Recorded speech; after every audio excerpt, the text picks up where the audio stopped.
தமிழக வெற்றிக் கழகம் அறுதி பெரும்பான்மை பெற்றால் நடக்கப் போவது என்ன? திமுகவின் திடீர் பின்னடைவுக்கு காரணம் என்ன? முதலமைச்சருடைய தொகுதிகளில் அவருடைய வாக்கு வங்கி சரிவுக்கான பிரதான காரணம் என்ன? தொடர்ந்து பேசலாம். இது ஆயுதம், இதன் ஒரு சொல் கொள்ளும் ஒரு சொல்வில். ஸ்ரீ காளி மாதா ஜோதிடம். பிரபல ஜோதிடர் பண்டித் மகாராஜா. தொழில், காதல், திருமணம், குழந்தை பாக்கியம் மற்றும் மந்திர சூனிய பிரச்சனைகளுக்கு நிரந்தர தீர்வு.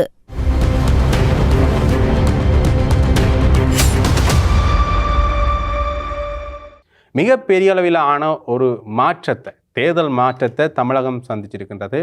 குறிப்பாக தமிழக வெற்றிக் கழகம் அறுதி பெரும்பான்மையோட முன்னேறுமாக இருந்தால் மிகப்பெரிய அளவிலான பழைய கட்சி மாற்றங்களை சந்திக்க வேண்டிய சூழ்நிலைகள் இருக்கும். குறிப்பாக நாங்கள் இந்த காணொலி எடுத்துக்கொண்டிருக்கின்ற இந்த நேரம் வரையிலேயே 113 இடங்களை தமிழக வெற்றிக் கழகம் பெற்றிருக்கின்றது.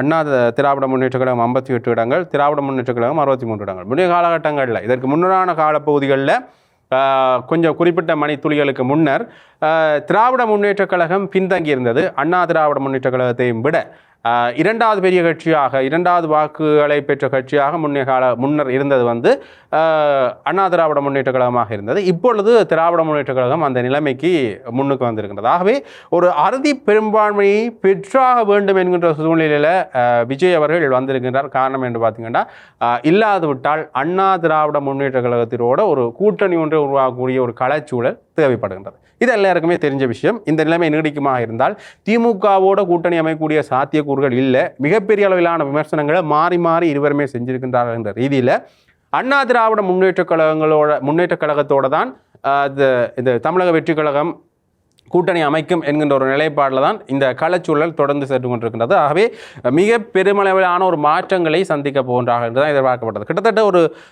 மிகப்பெரிய அளவிலான விமர்சன அறைகள் தமிழக வெற்றிக் கழகத்துக்கு இருந்தது.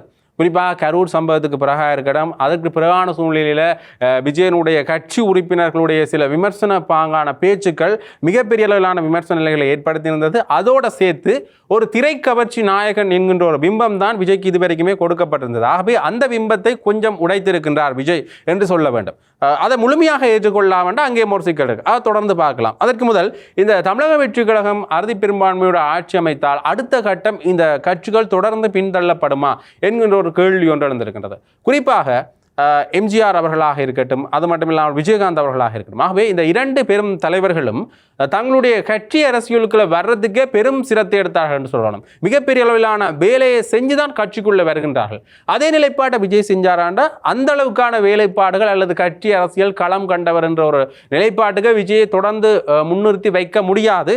தொடர்ந்துமே வந்த முதல் தேர்தலிலேயே ஒரு மாபெரும் வெற்றியை பெற்றிருக்கின்றார் தான் சொல்லணும். அறுதி பெரும்பான்மை பெறாவிட்டாலும் கூட இது ஒரு மாபெரும் வெற்றி என்று தான் சொல்லணும் விஜய்க்கு. ஆகவே இந்த நிலைப்பாட்டில் இருந்து பார்க்கின்ற பொழுது அறுதி பெரும்பான்மை விஜய் பெற்றால் நேரடியாக இந்த முதலமைச்சர் பதவியில் கூட்டணிகள் எதுவும் இல்லாமல் முதலமைச்சர் பதவியில் விஜய் அவர்கள் வந்தாராக இருந்தால் அடுத்த கட்டம் நோக்கிய நகர்வுவார் இருக்க போன்றது என்ற ஒரு கேள்வி ஒன்று இருக்கின்றது. கிட்டத்தட்ட விஜயை தொடர்ந்து விமர்சிக்கின்றோம், முதலமைச்சராகக்கூடிய வாய்ப்புகள் வந்த பிறகு விமர்சிக்கின்றோம் என்கின்ற பேச்சுக்கள் தொடர்ந்து இடம்பெறலாம். கருத்துரை பட்டியலில் கூட அந்த விடயங்கள் இடம்பெறலாம். ஆனால் தொடர்ந்து ஒரு அரசியல் அனுபவம் கொண்ட ஒரு தலைவராக செயல்படுவாரா என்கின்ற ஒரு கேள்வி ஒன்று மக்கள் மத்தியில் இன்று வரையிலுமே இருந்து கொண்டுதான் இருக்கின்றது.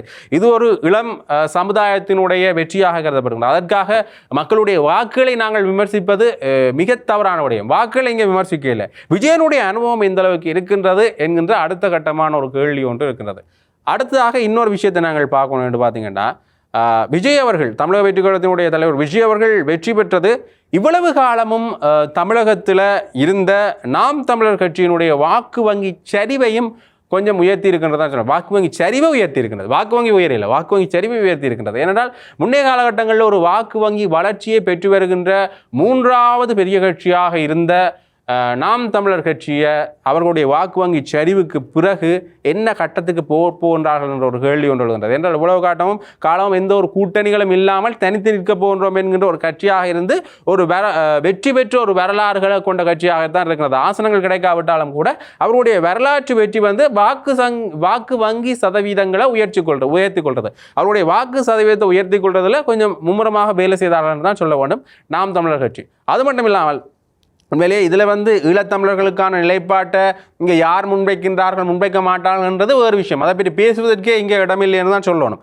இந்தியாவினுடைய தீர்த்திட்டங்களை நாங்கள் கேட்கிறதே ஒரு விமர்சன பொருளாகத்தான் இருக்கிறது. ஆனால் அவர்களுடைய நாட்டில் இந்தியாவில் இந்த நிலைப்பாடுகள் தொடர்பாகத்தான் இப்பொழுது நாங்கள் பேசிக்கொண்டிருக்கிறோம். ஆகவே இந்த நாம் தமிழர் கட்சியினுடைய இந்த வாக்கு வங்கி சரிவுக்கு தமிழக வெற்றிக் கழகம் ஒரு மிக பிரதானமான காரணமாக இருக்கின்றது. முன்னைய காலகட்டங்களில் பேசப்பட்டது என்று பார்த்தீங்கன்னா, நாம் தமிழர் கட்சிக்கும் விஜய்க்கும் தமிழக வெற்றிக் கழகத்துக்கும் தான் ஒரு போட்டி இடம்பெறுகின்றது. இந்த 4 முனை போட்டி என்கிறதை நாங்கள் நிராகரிக்க வேண்டும். இங்கே அதிமுகவுக்கும் திமுகவுக்கும் தான் போட்டி என்ற ஒரு நிலைப்பாடு தான் இருந்தது. இப்போ அந்த நிலைப்பாட்டை விஜய் முறியடித்திருக்கின்றார் என்று தான் சொல்ல வேண்டும்.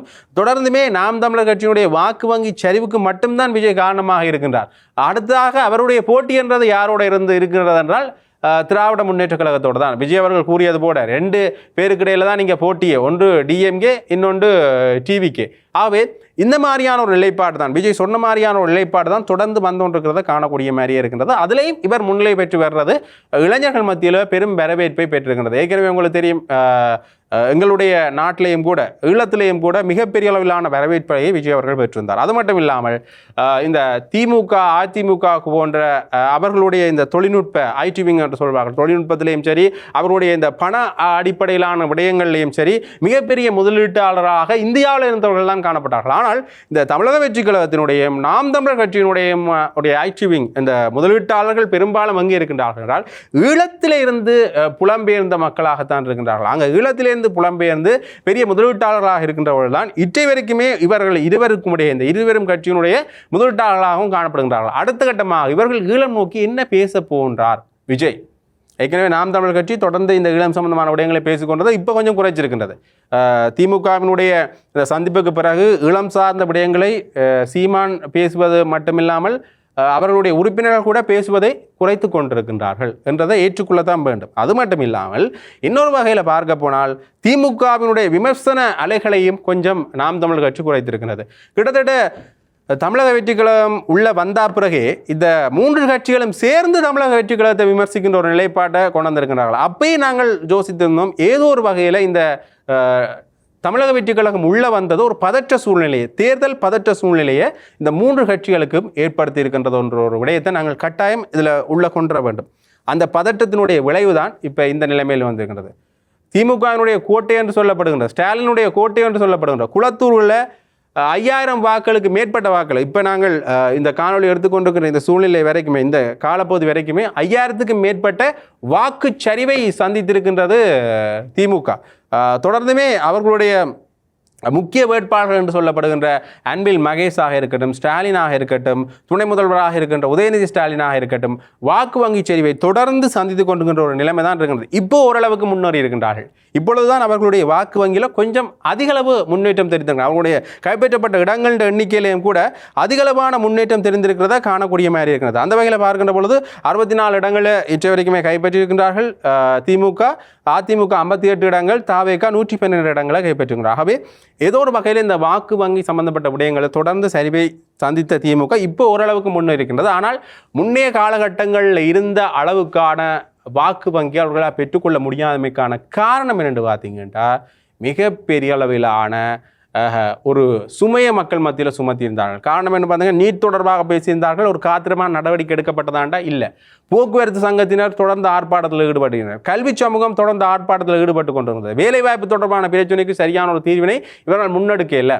அது மட்டும் இல்லாமல் என்னதான் விஜய் அவர்கள் திரைத்துறையிலிருந்து வந்த ஒரு நடிகர் என்று கூறியிருந்தாலும், திரைக்கவர்ச்சி நடிகர் என்ற விஷயத்தை கூறியிருந்தாலும், இந்த இடத்துல நடிகர் விஜய் அல்லது தமிழக வெற்றி கழகத்தினுடைய தலைவர் விஜய் அவர்களையும் விட திரைக்கவர்ச்சி இங்கே காட்டினது யாருன்னு பார்த்தீங்கன்னா ஸ்டாலின் என்று தான் சொல்லணும். என்றால் ஒரு காணொலி என்று பார்த்துருந்தேன், பஸ் நிறுத்தி மறித்து நேரடியாக பஸ்ஸில் ஏறி அந்த பஸ்ஸில் இருக்கிறவர்கள்ட்ட கொஞ்சம் கேள்விகள் கேட்கிற மாதிரி, இலவச பஸ் நன்றாக இருக்கின்றதா, எப்படி போய் கொண்டிருக்கிறது உங்களுடைய வாழ்க்கைன்ற தொடர்ந்து அவர்கள் அந்த இருந்த குறிப்பிட்ட தேர்ந்தெடுக்கப்பட்ட மக்கள், பொதுமக்கள் என்று சொல்லப்படுகிற தேர்ந்தெடுக்கப்பட்டவர்கள் அதில் சொன்ன விஷயம், உங்களுடைய அந்த திட்டம் நல்லா இருக்கின்றது, அன்பில் மகேஷ் நன்றாக பணியாற்றி கொண்டிருக்கிறார், கல்வி திட்டம் எல்லாம் சரியாக இருக்கிறது, தொடர்ந்து நீங்கள் கொண்டுவரணும் என்ற விஷயங்களை சொல்லக்கூடிய மாதிரி இருக்கிறது. ஆகவே ஒரு கட்டமைக்கப்பட்ட முன்னரே சொல்லப்பட்ட ஒரு தேர்தல் கலாச்சாரத்தை மக்கள்கிட்ட புகுத்துறதுக்கு பார்த்திருந்தார்கள். இது இலங்கையிலேயும் நடைபெற்றிருக்கின்றது, இந்தியாவிலையும் தொடர்ந்து முன்னே காலகட்டங்களில் நடைபெற்று கொண்டிருக்கிறது. ஆனால் அப்பட்டமாக வெளியில் தெரிகிற அளவுக்கான ஒரு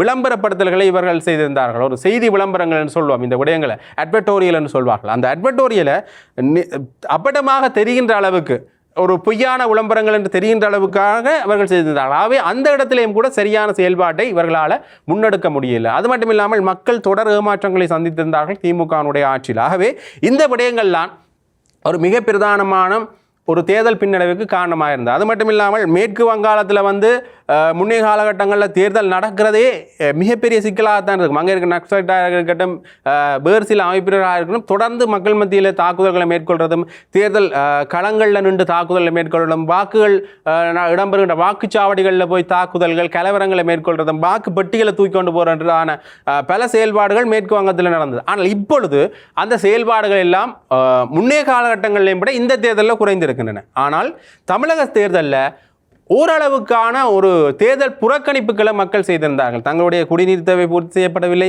ஏற்கனவே இந்த தேர்தல் சம்பந்தமான வன்முறைகளில் கொலை செய்யப்பட்டவர்கள் இல்லை தாக்கப்பட்டவர்கள் தொடர்பான உரிய நடவடிக்கைகளை எடுக்கவில்லை என்று பல இடங்களில் தமிழக சட்டமன்ற தேர்தலை மக்கள் புறக்கணித்திருந்தார்கள். வாக்கு கொடுக்காமல் புறக்கணித்திருந்தார்கள். ஆகவே தங்களுடைய வாக்கை அவர்கள் ஒரு ஆயுதமாக பயன்படுத்தியிருந்தார்கள் என்று தான் சொல்லணும். அந்த அளவுக்கான ஒரு பின்னடைவை தொடர்ந்துமே இந்த தமிழக தேர்தல் சந்திச்சிருந்தது.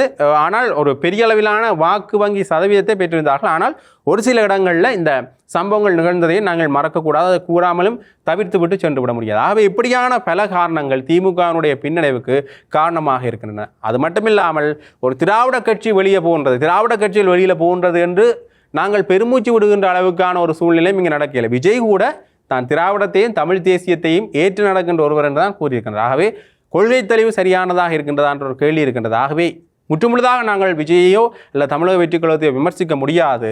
அவர் ஆட்சி பொறுப்பை ஏற்றா பிறகு, முதலமைச்சராக பொறுப்பேற்றா பிறகுதான் தெரியும் என்ன விடயங்கள் எல்லாம் மாறப்போகின்றது என்பதனை. ஸ்ரீ காளிமாதா ஜோதிடம் பிரபல ஜோதிடர் பண்டித் மகாராஜா. தொழில், காதல், திருமணம், குழந்தை பாக்கியம் மற்றும் மந்திர சூனிய பிரச்சனைகளுக்கு நிரந்தர தீர்வு.